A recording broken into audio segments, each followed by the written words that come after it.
Esto es Taller del Teatro y Escritura, el podcast. Bienvenidos.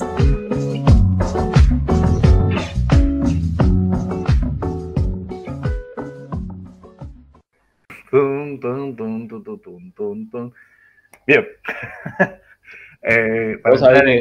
Vos sabés que la canción no tiene derecho de autor, ¿no? O sea, tiene. No, por eso la canto. Porque podemos. Ah, vos decís que nos desmonetizan por tararear. Claro. Bueno. Buenos días, buenas tardes, buenas noches. Esto es Taller de Literatura y Escritura. El podcast. Y como siempre, estamos acá, Joaquín Rodríguez, que soy yo, y del otro lado está... Martín Domínguez. En realidad no, del otro lado están ustedes, pero bueno, nada, acá somos dos y estamos cada uno de un lado. Bueno, un poco vamos a hablar de eso, ¿no? Digo, de las perspectivas y de las lecturas que hacemos en relación a los contextos que tenemos.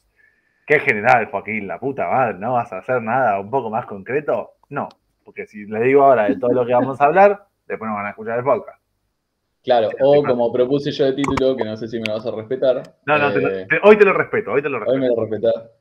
Dime cómo hablas y te diré en qué rancho andas. Algo parecido. Algo así. Digo, algo así. Quizás lo meto, como me sugirió un alumno el otro día, quizás lo pongo en el traductor de Google un par de veces. Claro. Y vuelvo al español después y veo qué queda. Claro, a ver qué queda. Sí. Ajá. Y bueno, hablando del lenguaje, ahí estamos. Dialectal de Google. Claro, en afrikaans lo pongo. Claro. Bueno, tal cual, así como lo escuchan. Sí, la idea un poco, estábamos charlando, siempre repasamos un poco qué vamos a estar charlando, porque esto siempre es una charla, antes que nada.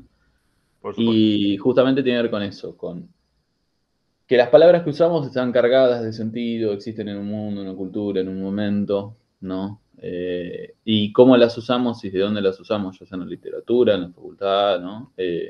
Las elecciones que tomamos consciente o inconscientemente determinan, ¿no?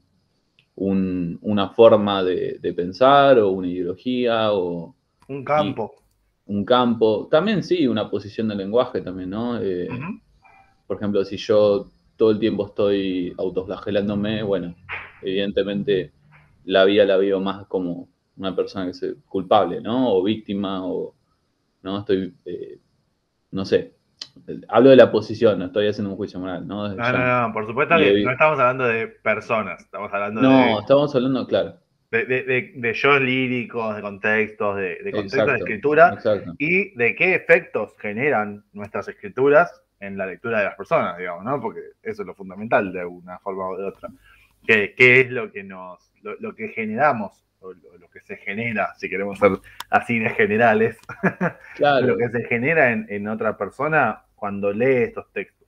Porque muchas veces, y no es que seamos, no sé, ingenuos, o bueno, quizás sí somos un poco ingenuos de nuestra propia escritura, pero muchas veces creemos que ciertas escrituras o que ciertos textos están un poco sacados del sentido, ¿no? Como que el sentido no está tan claro, y de hecho muchas veces desde el taller mismo nosotros insistimos en esto de, bueno, uno no puede definir qué es lo que la otra persona va a interpretar, porque la interpretación, por supuesto, siempre queda librada al lector, ¿sí? Un escritor no puede definir su interpretación.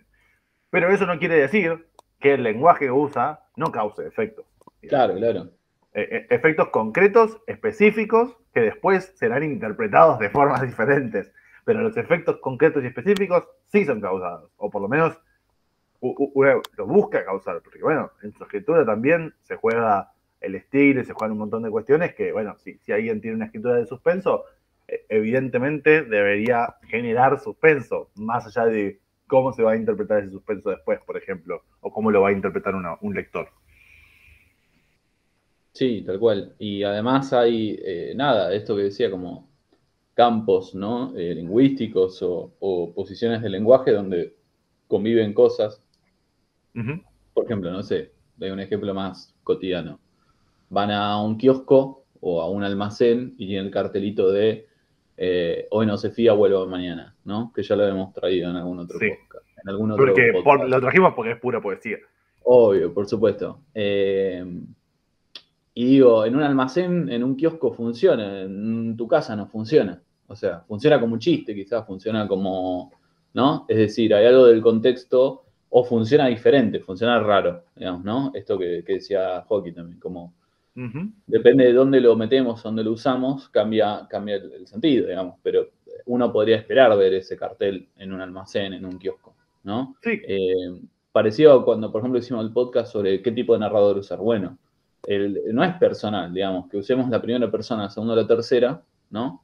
Y que el yo sea posesivo, que la segunda persona sea más imperativo y que el tercero ponga distancia, digo, son cosas muy elementales que tienen que ver con las posiciones desde donde hablamos, ¿no? sí. Cuando Riquelme dice, Riquelme está feliz, o sea, ya habla en tercera persona, entonces ya está, hay un nivel de creérsela que está como por arriba de eso, ¿no? Pasa con un montón de deportistas y de celebridades, etcétera, ¿no? Sí, sí, Eh, y creo que, y hay algo que muchas veces lo pensamos, o, bueno, de vuelta, vuelvo a lo mismo, ¿no? Lo pensamos todo el mundo, o no es que lo pensamos, es que dejamos de tenerlo en cuenta, porque no siempre estamos pensando en no, lenguaje, vale. por suerte. No, no, Entonces qué va. muchas veces lo que nos sucede, lo que nos pasa es que nos desvinculamos un poco de esta cuestión tan básica, de alguna forma, tan fundamental, que es el hecho de que, nada, hablamos todo el tiempo y no elegimos todo el tiempo nuestras palabras.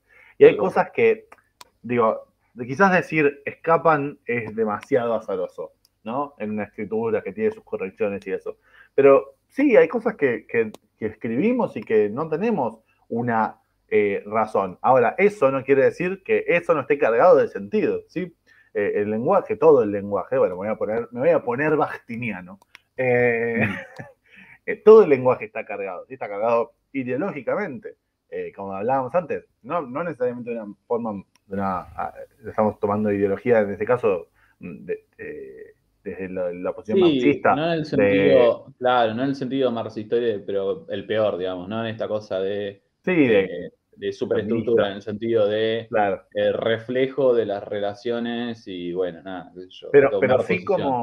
como parte de un grupo, digo, parte de un lenguaje que es Claro, de compartido una y que tiene, comunidad, de un montón de cosas. claro, y ¿No? que como cualquier lengua con símbolos, bueno, tiene significados convencionales que se construyen en la discusión y en el diálogo y en el discurso de Sí. todos los hablantes, ¿no? Digo, ay, Ujú. me pegó la lingüista, Martín. Sácamelo, sácamelo. Eh, Em, sí, pero a ver, qué sé yo. no, pero te El- crédito, te crédito. Pero bueno, a lo que voy es eso, ¿no? Digamos, hay significados que se están discutiendo. Entonces, en lo literario, por supuesto que también sucede, y quizás es donde sucede y es más fácil reconocerlo, ¿no? Porque en el día a día hablamos y todo, y en el discurso están estos signos ideológicos eh, están cargados de ciertos sentidos, sean los que sean, digo, ¿no? Hace, no me tengo que ir tan lejos, iba a decir 50 años, pero hace 30 años, decir homicidio era una cosa y probablemente no existía la palabra femicidio, o quizás, bajamos un ejemplo más fuerte, decir asesinato, como era que decía, de pasión, pasional, claro, asesinato pasional, crimen crimen pasional. pasional Sí. era algo, y hoy en día decir crimen pasional, una idea muy diferente de lo que era hace 20 años, ¿sí? Claro, hoy, por ejemplo, en vez de hablar Y de por eso crimen no se pasional, dice. se habla de emoción violenta, quizás, no de crimen Claro, pasional. bueno, no, pero pasional estaba muy vinculado a lo que hoy en día figura como la figura de femicidio, ¿no? Esta idea Claro, de, por eso, de la sí, sí. pasión, Sí, de que las pasiones justifican, claro. o no que justifican, pero terminan como siendo las circunstancias por las que se daba cierta situación. Claro, sí, sí, sí, como que era porque eran muy pasionales, ¿no? Porque bueno, era tan pasional que mataban a Claro, su pareja. sí, Bueno, hoy en día es increíble, pero no fue hace tanto tiempo. sí. Entonces, en ese mismo sentido, digo, hay signos que estamos poniendo y no podemos tampoco hacernos los otros con eso.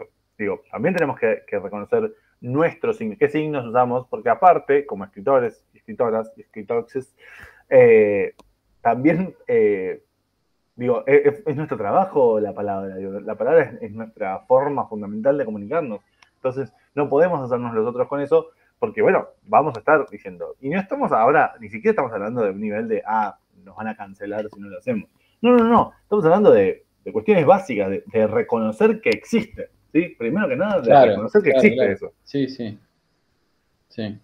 No, y que, a ver, cómo separa UNE frente a las cosas, por ejemplo, no sé, digo, usar UNE o usar inclusivo, ¿no? O, por ejemplo, no sé, lo que decimos siempre, las distintas facetas de la vida. No es lo mismo como hablamos con los amigos, con los amigues, con las amigas, que con la familia, que en el trabajo, que, ¿no? Digo, con la pareja. Que en la poesía.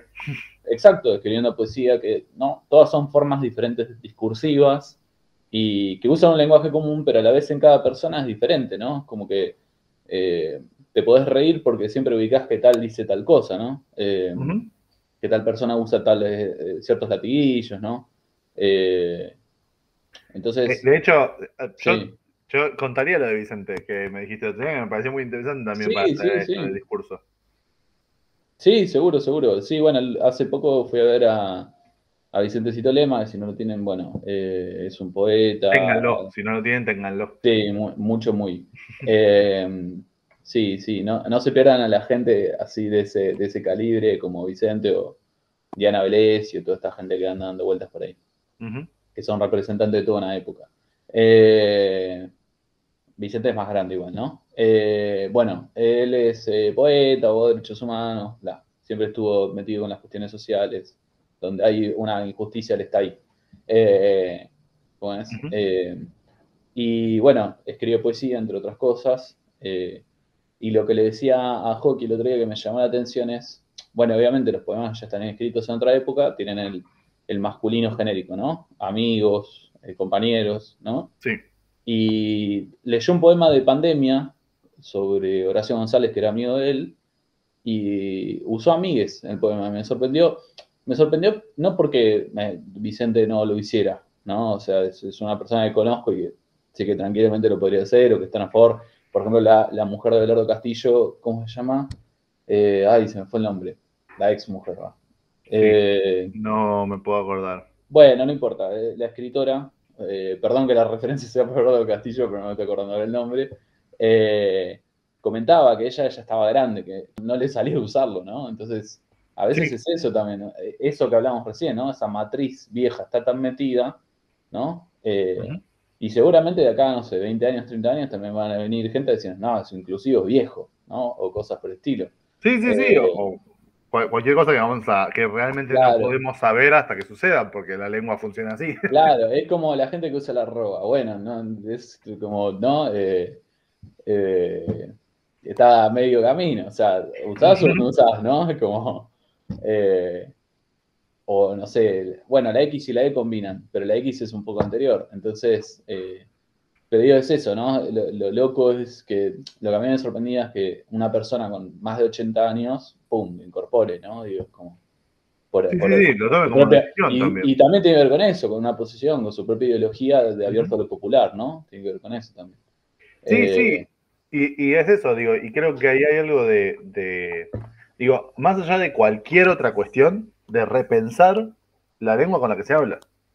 Tal Digo, cual, ¿no? tal cual, tal Eso, cual. de repensarse, y más, vuelvo a esto que dije antes, como personas que escribimos, ¿sí? De repensar cómo hablamos, de repensar cómo escribimos y de repensar nuestra lengua, cuestionarla en principio. En cuestionarla no desde un punto de vista policíaco, ¿sí? No de ser policía de nosotros mismos, porque después eso no funciona mal, digamos, no podemos escribir, Claro, ¿no? no, todo lo contrario. Todo lo contrario, porque justamente cuando uno la cuestiona desde un punto de vista creativo, en el sentido de que crea, ¿sí? Recursivo, encuentra formas diferentes de decir cosas que quizás uno ya está hasta el hartazgo de decir, o está cansado de repetir, o está cansado de usar siempre las mismas imágenes, y toman otra forma. Y sin duda, todo esto que estamos diciendo se maximiza cuando algunos de ustedes quizás escriban literatura del yo, literatura que está vinculada más con cuestiones que uno, bueno, no necesariamente que le hayan pasado, ¿no? Pero que uno las vincula desde algo que le pasó, o desde alguna experiencia, o desde algo que está vinculado con algo que quizás no le pasó ahora, pero le pasó hace tiempo, digamos. Cuando uno la vincula con algo directo, ¿no? en ese sentido, yo justamente antes le decía a Tincho que estuve leyendo una entrevista que le hicieron a Vivian Gornick. Ella tiene una novela que se llama Apegos Feroces, es muy interesante, si la puede buscar, realmente eh, toda la novela habla sobre, más allá de la relación de la protagonista con diferentes personas, Sí, atravesando a todas esas relaciones está la relación con su madre. ¿Sí? Y ella usó a su madre y usó parte de la personajes que estaban muy basados en la vida real, ¿sí? Entonces, en ese sentido, eh, hay una cita en una entrevista que ella hizo que es muy interesante para pensar este límite, ¿no? Digo, ¿cómo funciona el lenguaje? ¿Qué lenguaje usamos cuando como escritores nos estamos poniendo en ese espacio, en el espacio de personaje, ¿no? claro. Aunque sea, obviamente que no es una transmisión directa, no es una representación real de nosotros en la literatura, no existe eso, pero sí, bueno, nosotros sí lo estamos sintiendo así, entonces nos estamos poniendo en ese espacio del lenguaje que es tan particular. Entonces, me pareció interesante traer esta cita que ella dijo, para esto que dijo ella en una entrevista, que yo la estoy citando. Sí. Eh, Bien, entonces justamente, ¿no? Ella dijo que sí, que usa personajes reales en esta novela, pero dice, pero nada más lejos de mi intención que ridiculizarlo o utilizarlo para quedar bien. Eso es algo que aprendí con Apegos Feroces. Si quieres ser un narrador fiable, no puedes salvarte a ti misma. Así que, por el bien de la literatura, y no de mi madre, en aquel libro hice todo lo posible por no aparecer como la víctima. Y lo mismo con mi amigo Leonard. No podía escribir una historia donde él quedase como un estúpido o un mezquino y yo fuera maravillosa. Sobre todo porque no habría sido creíble. Y creo que, digo, es eso, ¿no? Ahora saliendo de la cita, ¿no? Es interesante pensar en eso mismo, porque hay algo de la credibilidad que se juega en el lenguaje también. Eh, Muchas veces hay cosas que marcamos esto, ¿no?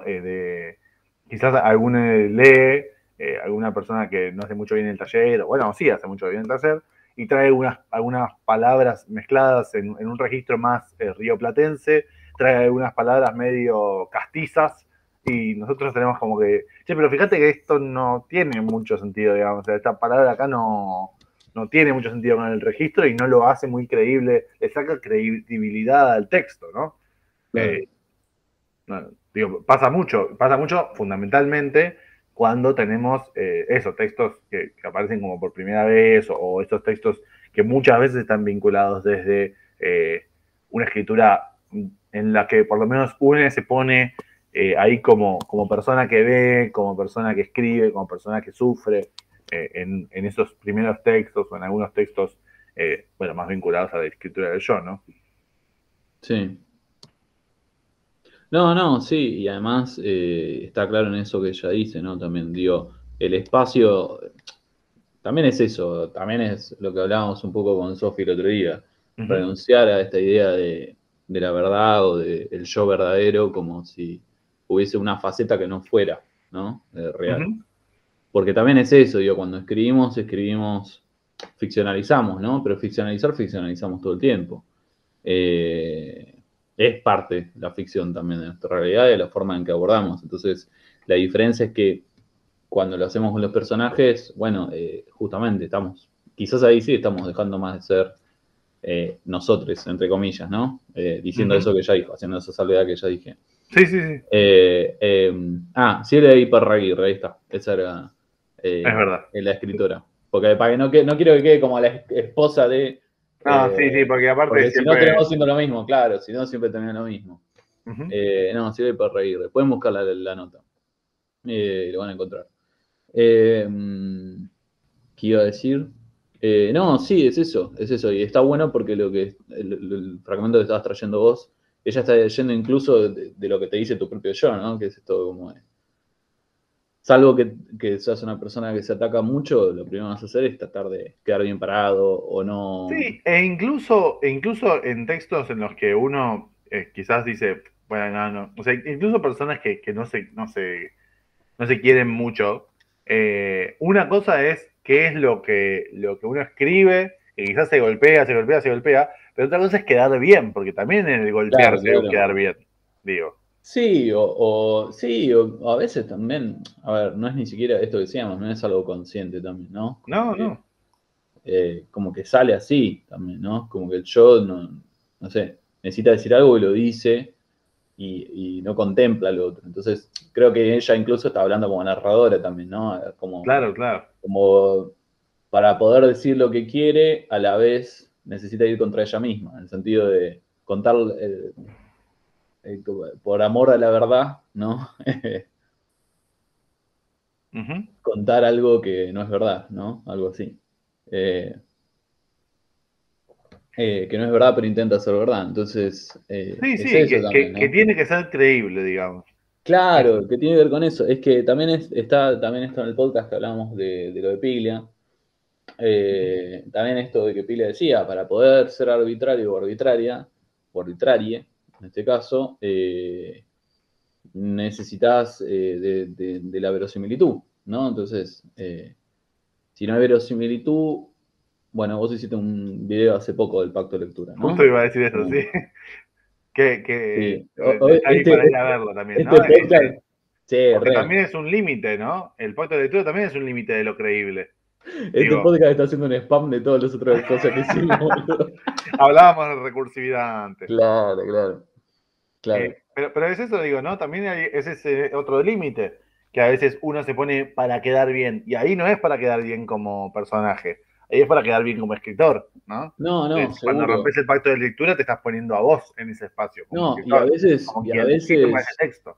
y a veces hay narraciones que incluso se van tan a la mierda por experiencias que son tan al límite que ya Ujú. ahí uno no distingue una cosa de la otra. Por ejemplo, hay Sí, un libro que es El largo viaje de Jorge Semprún, que es, algún día lo voy a tener que terminar, eh, donde él cuenta como fragmentariamente, digamos, va mezclando, ¿no? Los tiempos, las cosas que fueron pasando, también por lo traumático, ¿no? Los campos de concentración en la época de Franco, ¿no? claro. Entonces, ahí, digo, como sentís todo muy a flor de piel y cuenta cosas que, ¿no? Como uno no puede decir, es mentira. O Ujú. es un personaje, o, no, hay algo tan fuerte a veces en las experiencias que hace ¿no? Que te llegue, te hiele la sangre, ¿no? Entonces, Sí. eh, bueno, antes del podcast vos me estabas hablando del cómic, Mouse. Sí, justo iba a hablar de eso, ¿no? Es muy interesante. No sé si tienen visto Mouse o tienen escuchado Mouse, pero les recomiendo, por lo menos lo ojen, digo, si no les gustan mucho los cómics o eso, bueno, no hace falta. Es un cómic muy narrativo, muy pegado, bastante clásico en su forma, eh, pero es un cómic que justamente Mouse lo que trata es la historia de un hijo cuyo padre estuvo en los campos de concentración y él vive en Estados Unidos. El escritor es Art Spiegelberg. Y bueno, nada, cuenta su historia, digamos.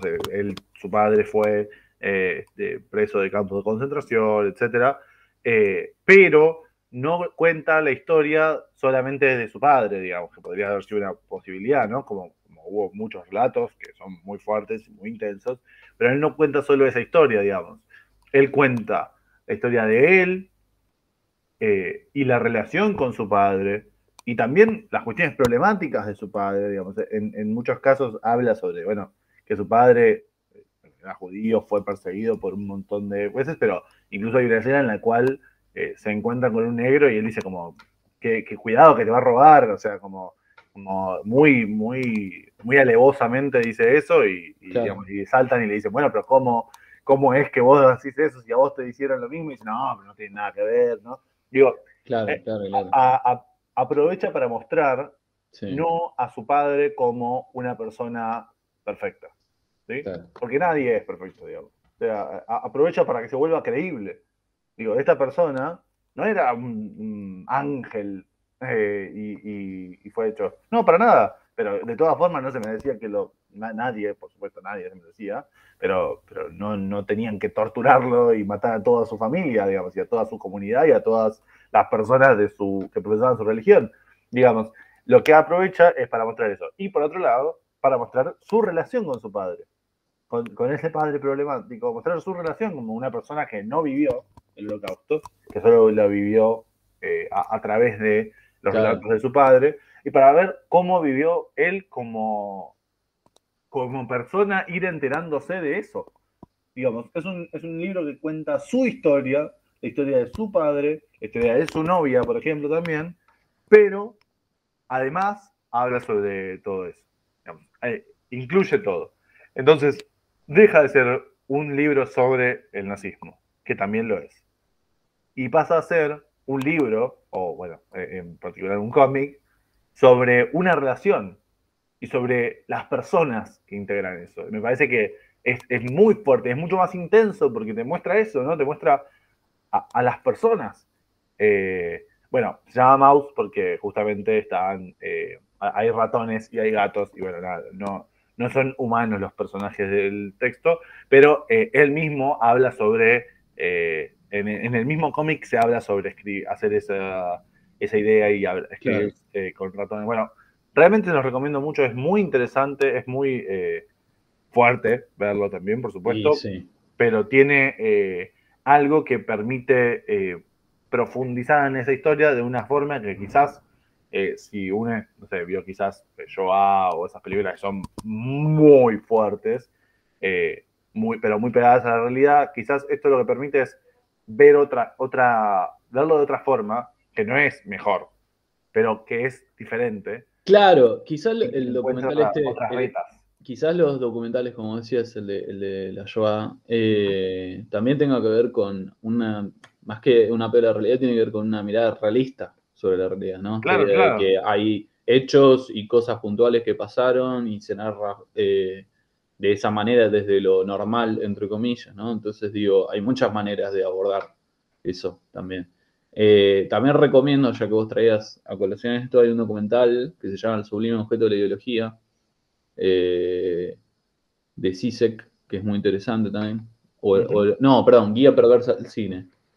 Eh, bueno, recomiendo los dos, ya que está. Ahora no me acuerdo exacto en cuál, donde hablaba, por ejemplo, de la propaganda nazi, Ujú. eh, donde, por ejemplo, por un lado decían que los judíos, que son prejuicios que siguen hasta hoy día, ¿no? Que son muy habilidosos para los negocios, pero que por el otro lado, no sé, que son engañadores y que te estafan y que, ¿no? Entonces, lo que sí sé que decía, ¿cómo pueden ser las dos cosas a la vez? ¿No? O sea, Ujú. o son tontos y embaucadores, o son inteligentes y tienen negocio, entonces tienen que tener cuidado, ¿no? Y lo mismo, digo, podemos pensarlo con los inmigrantes. Esto decías vos, ¿no? Sí.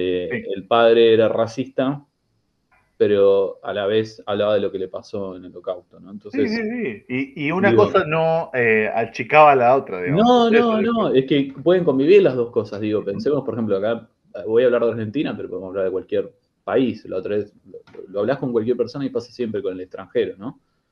Hay dos cosas, lo foráneo y el prejuicio de clase, ¿no? Entonces, por ejemplo, acá en Argentina, si es de países limítrofes, viene a robarnos el trabajo, ¿no? Ujú. Si es de, porque nos creemos por arriba. Si es de Europa, bueno, salen noticias de se fue a lavar platos a Nueva York y recuperó el sentido de la vida, ¿no? Y se realizó en la vida, ¿no? Sí. Entonces, si vas a Estados Unidos o Europa, sí, buenísimo. O si vienen para acá. Si vienen de países limítrofes, no, ¿no? Entonces lo que molesta no es tanto el inmigrante, sino la pobreza también, ¿no? Ujú. Pero a la vez se construye es eso, es construir al otro como una especie de antagonista de él, mi mundo perfecto, ¿no? Entonces, por un lado, te dicen, no, porque usan todos los planes sociales y se la llevan de arriba y engañan al Estado y con los impuestos de todo, no sé qué, como si fueran genios maquiavélicos, ¿no? La gente vive en las villas, y después te Ujú. dicen, no, bueno, venden el voto por un pancho y una coca. Sí, sí, Entonces, sí, ponete de la acuerdo, doble estándar. o ponete de acuerdo, son tontos que son embaucados, o son genios de que viven del Estado y saben cómo robar y se embarazan, ¿no? Y entonces, es eso, es el contraste ideológico entre dos cosas que chocan todo el tiempo, ¿no? Claro. Sí, sí, Entonces, sí, completamente. la ideología es un punto vacío, es un punto vacío donde nada, hay un punto donde es creencia y es por diferenciarme y es por, ¿no? Hay un montón de prejuicios dando vuelta. Ujú. Eh, Obviamente, no todo en la ideología tiene que ser algo negativo, pero digo, en esta clave que estábamos hablando hoy tiene que ver con eso, digo, las palabras que usamos, ¿no? Ujú. Cuando, no sé, cuando alguien te dice, no, bueno, yo digo así. No, bueno, vos decís así y hay otro Sí, hay una millón de razón. personas que hablen así. Claro, Claro. hay una razón, hay una historia, nada nace un repollo, ¿no? Entonces, Ujú. es eso Sí, también. sí, completamente. Y creo que, bueno, creo que podemos ir cerrando, pero Sí, hay sí, algo, me parece que es eso, ¿no? Digo, me parece que es interesante pensar que creo que lo interesante de este capítulo o de este episodio, de como le que podamos llamar, es eso, bueno, pensar, hablando de eso, ¿capítulo o episodio? de capisodio, Capisodio, me gusta. epítulo. Epítulo me gusta Me más. gusta capisodio porque es casi Capuzoto, pero Ah, bueno, está bien, está bien. Uno y uno, vamos haciendo. bueno, bueno, dale. Nada, eso, ¿no? Repensar nuestra escritura y repensar las palabras que usamos y por qué. Y repensar también nuestra posición, más si escribimos textos que tienen que ver con algo nuestro, repensar nuestra posición en relación a esas palabras, ¿sí? Porque, de vuelta, nada es azaroso, nada es vinculado, y aunque la interpretación que el lector quiera darle, se la va a dar, sea la que quiera, eh, sí es interesante ponernos a nosotros en espacio como lectores nuestros y plantearnos esas cuestiones para trabajar el lenguaje que usamos. Tal cual, tal cual. Bien, Sí. bueno, esto fue Taller de Literatura y Escritura. El podcast. Nos pueden encontrar en todas las redes sociales, en Sí, Instagram, en Facebook, por supuesto que en YouTube, por supuesto que en sí. Spotify. Si están Nos escuchando pueden saludar si esto, nos ven por la calle. también. Si escuchan esto por YouTube, suscríbanse. Si lo escuchan por plataformas, esperemos que lo estén disfrutando. Y bueno, Y por Spotify también nos pueden seguir, ¿sí? por eso digo, por todas las plataformas, Spotify, Apple Podcasts, Google Podcasts, etc. Pues un abrazo enorme. Chau, chau.